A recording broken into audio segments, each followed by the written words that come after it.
Eu costumo dizer que a Rua Grande é uma das ruas mais bonitas do interior do Ceará. Vocês podem achar que é barrismo, mas essa rua ela ainda conserva vários casarões portugueses, com alguns detalhes, tá certo? E esses casarões, quando a gente fala nele, a gente se enche de orgulho, quando a gente fala do museu, quando a gente fala do prédio da Casa da Câmara, quando a gente fala da sede da Confederação do Equador. São prédios, alguns setecentistas, que nós nos orgulhamos. Agora, além desses prédios, existem alguns detalhes arquitetônicos que nos passam despercebidos, que são ricos em simbologias. Vamos conhecê-los?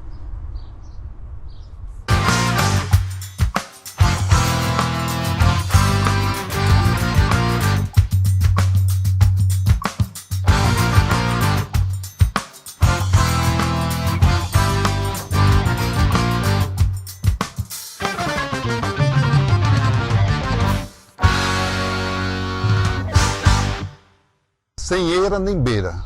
Certamente você já ouviu esse ditado, que significa aquela pessoa de pouca posse. Então, corre-se que os proprietários antigamente, para demonstrar que tinham posse, eles criavam a eira, a beira e a tribeira, como vocês podem ver nesse sobrado. Mas na realidade, esse sobrado é um sobrado modesto em relação aos que nós temos aqui em Aracati. Então, pesquisando esse ditado, ele vem de um ditado português, chama eira, sem beira e sem ramo de figueira. Eira era um local onde o grande proprietário tinha para espalhar os cereais, e a beira era um pequeno batente ao redor. E sem ramo de figueira significava que a pessoa nem quintal tinha. E aqui nós aportuguesamos para sem eira, sem beira, sem tribeira. Isso não significa posse. Na realidade, essas três telhas é apenas para evitar o escoamento da água nas paredes. Substituindo a eira, beira e a tribeira, surgiram as platibandas, que é exatamente aquela parte lá de cima dos sobrados e das casas, que normalmente elas são ornamentadas com bolas, com vasos, com pináculos, com pinhas e alguns outros símbolos.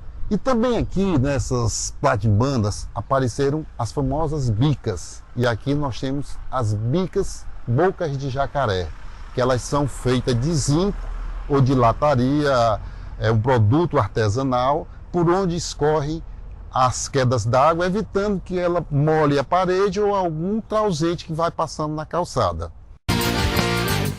As bicas boca de jacaré, na realidade, são gárgulas. Eu diria que são gárgulas brasileiras.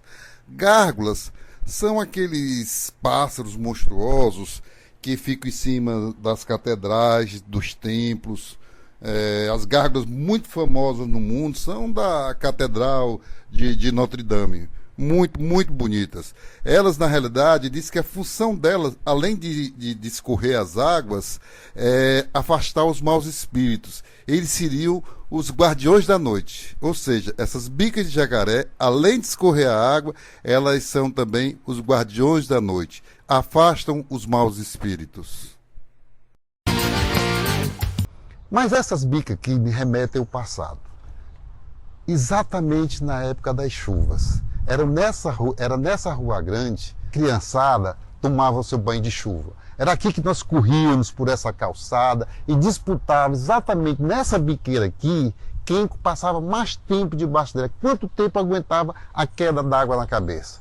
Ah, como era bom o banho de chuva, e principalmente se tivesse um pedaço de melancia. Aquelas melancia tirada do mutudo, sabe, que só dava naquela época. Nós corríamos com aquele pedaço de melancias, tomávamos banho até ficar com os beiços roxos, os dedos engelhados e tremendo de frio.